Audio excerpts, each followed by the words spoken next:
अस्सलाम वालेकुम व्यूअर्स, उम्मीद है आप खैरियत से होंगे।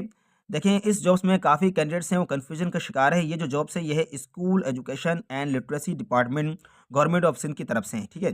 अच्छा, इस आपको पता है कि इसमें सिर्फ फीमेल अप्लाई कर सकते हैं और उसमें 1188 पोस्ट है। अब यहाँ पर देखें, यहाँ पर जो 3 टेबल है इसमें काफ़ी कैंडिडेट्स कन्फ्यूज़ हैं कि वो किस तरह अप्लाई करें और उनकी एज लिमिट क्या होनी चाहिए और डिस्ट्रिक्ट्स में कितने उनके सीट्स होंगे, ठीक है। मैं आपको ए टू ज़ेड यहाँ पे क्लियर कर दूँगा, तो आपको वीडियो जो है वो शुरू से लेकर आखिर तक देखनी होगी, ठीक है। देखिए, यहाँ पर सबसे पहले आपकी जो बेसिक एकेडमिक है उसमें आपको क्या है, आप सबको बताइए, या तो आपकी बीएस एजुकेशन मतलब 4 इयर्स आपका बीएस होना चाहिए या बीएड होना चाहिए, ठीक है। अच्छा, ये अब आपके पास ये 2 डिग्री है और नहीं, या तो बीएस आपके पास होनी चाहिए या बीएड, ठीक है। अब एमएड की बात करेंगे तो ज़ाहिर है बीएड करेंगे फिर हम एमएड करेंगे, तो वो आपको पता है, ठीक है। तो ये 2 डिग्री आपके पास हो गए, या तो बीएस हो या तो बीएड हो। अच्छा, इसकी क्या हो गया, having eight least second division, जो आप जैसे कि फर्स्ट क्लास, सेकंड क्लास, तो सेकंड डिवीज़न जब आपकी है तो एट लीस्ट वो हो। मिसाल अगर वो थर्ड पे होते हैं तो वो एलिजिबल नहीं होंगे। अच्छा, यहाँ पर एक और जुमला लिखा हुआ है जिसमें काफ़ी कैंडिडेट्स कन्फ्यूजन का शिकार हैं, और equivalent from HEC recognised university. अब देखिए, यहाँ पर ये कह रहे हैं कि सेकंड जो है वो डिवीज़न हो, या तो क्या हो, इक्विवेलेंट हो। इक्विवेलेंट का मतलब ये है जैसे कि सीजीपीए के ज़रिए भी क काफ़ी जो है ना वो स्टूडेंट्स के मार्कशीट में वो सीजीपीए मतलब दिया हुआ होता है, ठीक है?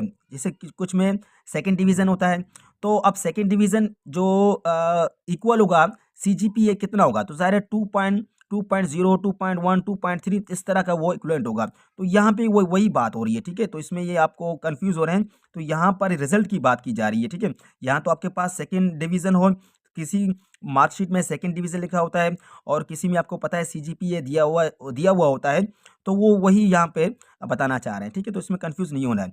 अच्छा, अगर आपके पास बीएस या बीएड नहीं है, तो आपके पास क्या होना चाहिए? तो आपके पास एडीई, ठीक है? एसोसिएट डिग्री इन एजुकेशन, तो आपके पास ADE at least second division और इक्विवेलेंट फ्रॉम एचएससी, तो वही बात जो मैंने यहाँ पे की वही बात ये यहाँ पर है। लेकिन ये जो एडीई है इसके साथ-साथ आपको क्या होना चाहिए कि आपके पास minimum 1 year diploma in early childhood education, यहाँ पे आपके पास एक डिप्लोमा होना चाहिए, ठीक है? तो फिर आप एलिजिबल होंगे, आप इसमें अप्लाई कर सकते हैं, ठीक है? तो ये आपके पास होने चाहिए। अच्छा, यहाँ पर जो ऐज की बात हो रही है 21, देखिए 21 साल से लेकर 28 साल तक वाले तो वो बिल्कुल टेंशन ना लें, वो अप्लाई कर सकते हैं। लेकिन यहाँ पर जो 28 से प्लस होंगे, ठीक है? 28 से प्लस से ये भी मुराद है कि अगर आप 28 साल 1 दिन, 2 दिन, 3 दिन होते हैं तो आप तब की आपकी एज जो है ना वो मतलब ज़्यादा हो गई है, ठीक है? एज लिमिट आपकी बढ़ गई है। अच्छा, आपको पता है कि फिर हुकूमत की तरफ से 5 साल का आपको जो है ना वो एज रिलैक्सेशन दिया गया है, 5 साल का। तो 5 साल का जी मतलब आप 33 इयर्स तक आप इसमें अप्लाई कर सकते हैं हुकूमत की तरफ से। वैसे 2 साल का कहते हैं, ठीक है? तो ये तकरीबन 5 साल की इसमें एज रिलैक्सेशन है। और ये जो आपको पता है कि एज रिलैक्सेशन जो है, अब इसमें थोड़ा एक नई पॉलिसी आ गई है, पहले तो ऐसे नहीं थी। पहले आपको पता है 15 साल का था, अब तो 5 साल का दिया गया है। लेकिन इस 5 साल में एक और परेशानी दी गई है कि आपको एक एप्लीकेशन है, जो सेक्शन ऑफिसर वो एप्लीकेशन आपको लिख के वहाँ पे सेंड करना होगा, वो वहाँ पे अप्रूव अप्रूव हो जाए, फिर आप उसके लिए एलिजिबल होंगे या नहीं होंगे। तो अब इसमें कोई तो मतलब एक रिस्क है, जो 28 से प्लस है उनको लिए कुछ पता नहीं है कि उनका क्या होगा। एप्लीकेशन देखिए, आपको सबको पता है कि आपको वेबसाइट में कहीं पे भी ये एप्लीकेशन मिल जाएगा। तो ये एप्लीकेशन है, इसमें आप जो है ना अप्लाई, यहाँ पे तो मॉनिटरिंग असिस्टेंट ऑफिसर लिखा हुआ है, तो यहाँ पे आप अर्ली चाइल्डहुड टीचर जो है ना बीपीएस 15 लिख सकते हैं, यहाँ पे आप चेंजिंग कर सकते हैं, ठीक है। तो ये आपको जो है ना वो सेक्शन ऑफिसर सेंड करना होगा टीसीएस के ज़रिए, तो वहाँ पे वो अप्रूव होगा, फिर उसके लिए अब यहाँ पे आप अप्लाई कर लेंगे, तो वहाँ पे अप्रूव होना होना ना होना वो उनके हाथ में होता है, ठीक है। खैर, जो इसमें बहुत कन्फ्यूजन है कि कैंडिडेट्स क्या करें, पर जो 21 से 28 साल है वो तो ईज़िली अप्लाई करें, लेकिन जो अपर एज वाले हैं उनके लिए थोड़ी प्रॉब्लम होगी, रिस्क है।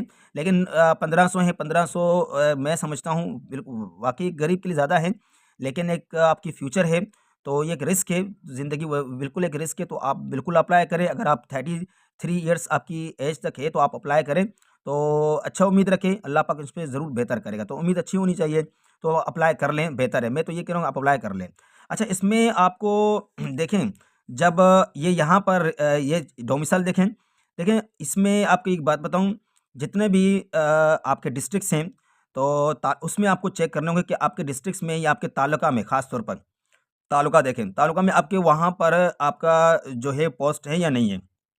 और तालुका में आप ज़्यादा देखेंगे कि आपका जो यूसी है, वहाँ पे स्कूल में वैकेंसी है नहीं है। देखिए, मैं यहाँ पे थोड़ा एक लिस्ट दिखाना चाहता हूँ, ठीक है? ये देखें। अच्छा, यहाँ पर देखें, ये लिस्ट है जो सील्ड वेबसाइट पर मौजूद है। यहाँ पर मैं जो है ना, हमारा डिस्ट्रिक्ट कमरा शहदादकोट है और मैं तालुका शहदादकोट से मैं रहता हूँ, तो मैं वहाँ के स्कूल के बारे में कुछ बताना चाहूँगा। अच्छा, इसके ज़रिए आप अपने भी तालुका में जो स्कूल्स हैं वो भी आप समझ जाएँगे, ठीक है? देखें, यहाँ पर जो 205 में हमारा जीबीपीएस सिद्दीकी मदरसा प्राइमरी स्कूल है, इसमें एक वैकेंसी है। इसी तरह आप देखेंगे दूसरे में नूर मोहम्मदी, ये शहदादकोट प्राइमरी स्कूल है, इसमें भी एक वैकेंसी है। इसी तरह साहिब खान लाशारी, या इसमें भी एक वैकेंसी है।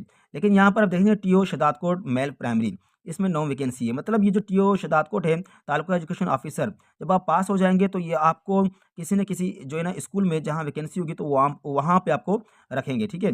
तो इसके अंडर में मतलब 9 वैकेंसी है, तो ये 9 कैंडिडेट्स को ये आप मतलब वहाँ पे रख सकते हैं। और इसी तरह आप देखें टीओ शहदादकोट फीमेल, तो ये जो फीमेल है यहाँ पर भी जो है ना आपको 10 जो है ना वैकेंसीज़ हैं, तो यहाँ पे भी आपको आप रख सकते हैं, ठीक है? तो इस तरह करके आपके पास ये 22 सीट्स हो जाएँगे, ठीक है? 22 से अब तालुका शहदादकोट में 22 सीट्स हैं, तो ये भी मतलब बहुत काफ़ी है। अच्छा, यहाँ पर जो ज़ाहिर है, जैसे कि मैंने सिद्दीकी मदरसा बताया जो इन यूसी के करीब है, जो मतलब अब ये जो सिद्दीकी मदरसा है, नूर मोहम्मदी है, ये जो है एमसी शहदादकोट में होते हैं, ठीक है? जो एमसी शहदादकोट है हमारा यूसी, उसमें है। साहिब खान लाशारी ये किसी और मतलब यूसी में है, तो मेरे ज़हन में नहीं आ रहा है, ठीक है? अच्छा, यूसी जमाली हो सकता है या कुछ और, पर मेरे ज़हन में नहीं आ रहा है। मतलब आपको अपने यूसी में जो है ना वो देखना पड़ेगा, ठीक है? आपका यूसी है। लेकिन जो टीओ शहदादकोट प्राइमरी है, ये तो आपको कहीं भी रख सकते हैं। तो पहले आपको अपने यूसी में देखना पड़ेगा कहाँ पर वैकेंसी है, और ठीक है? तो उसके बाद ये जो लिस्ट है, आप लिस्ट के ज़रिए जो है ना आप देख सकते हैं, सील्ड की वेबसाइट पर है, तो आप इसको डाउनलोड करके तो आप समझ जाएँगे, ठीक है? अच्छा, यहाँ पर देखें, इसके अलावा आपको अप्लाई कैसे करना है? अब यहाँ पे देखें, अपलोड करने के लिए आपको क्या है, CNIC front end back side upload करनी होगी। Domicile PRC form D upload करनी होगी, ठीक है?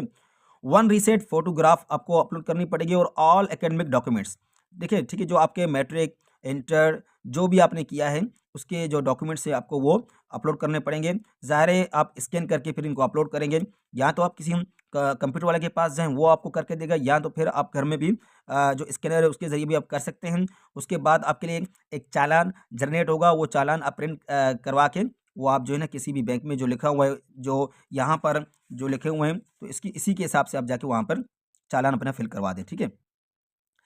तो यहाँ पे बहुत कुछ चीज़ें लिखी हुई हैं, तो आप ये यहाँ पे पढ़ सकते हैं, ठीक है? तो मेन चीज़ें जो मैंने आपको बता दी, लेकिन इसमें जो चीज़ें लिखी हुई हैं वो भी आप पढ़ लें, तो ताकि आप जो है ना आसानी से इनको समझ सकेंगे। सबसे इम्पोर्टेंट बात ये है, देखिए, मेरे जो डिस्क्रिप्शन में अपने चैनल का, व्हाट्सएप चैनल का लिंक दिया हुआ है, ठीक है? इंशाल्लाह मैं आपको जो मेन चीज़ मैं आपको बताना चाह रहा हूँ कि मैं आपको इसकी प्रिपरेशन कराऊँगा, ठीक है? इसके सिलेबस आपको पता है कि सिलेबस में आपको पता है क्या-क्या है। जो 2018 में ईसीटी के जो पेपर्स हुए थे, उसमें जो सिलेबस था उसमें computer, GK, pedagogy, English, maths, general science और ईसीई के जो हिसाब से कुछ क्वेश्चन आपसे पूछे गए थे। तो उसी के हिसाब से इंशाल्लाह मैं आपकी प्रिपरेशन कराऊँगा, उसी सिलेबस के हिसाब से, और जो पास्ट पेपर हैं उस पे भी हम काम करेंगे इंशाल्लाह। तो आप मेरे इस चैनल को सब्सक्राइब करें, और इंशाल्लाह मैं आपके आगे आपके लिए जो वीडियोज़ बनाऊँगा, वो मैं आपकी प्रिपरेशन के लिए बनाऊँगा। तो यहाँ तक के लिए अल्लाह हाफ़िज़, अपना ख़्याल रखें।